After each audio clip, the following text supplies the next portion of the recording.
May amoy hindi dapat tayo dito dumaan Oh, shit. May nakaparado doon. Oh, si engineer. First time naabudol natin yung dalawang naka-scooter sa likod. Gagi. Masarap.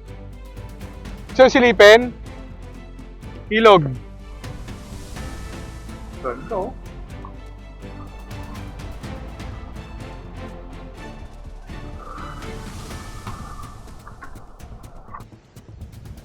Kain mo to po. Please subscribe. Sa vlog na po ako ni Kain Moto.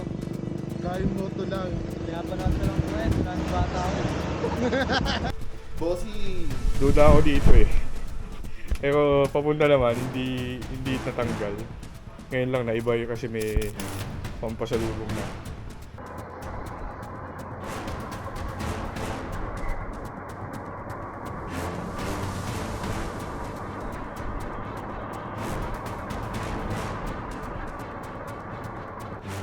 Yung dilim pare. Dilim pare. Ay, gago ahas! Puta nila! Scooter trail, madaling araw. Lupit pa yun, lupit. Good ride pero never again. Ay, sulit naman yung trail. Good for experience pero not for the faint of hearts. Time check natin, 12:43 ng madaling araw. Kasama pala natin si Tim tsaka si Rodney. Ang target pala is Tinagyawan, Aurora. Try natin kung aabot sila, mga first time maglo-long ride, lalo to si Tim. Si Rodney medyo sanay na naman. Kasi parang Rodney, sabay lang. Uy! Hold up to!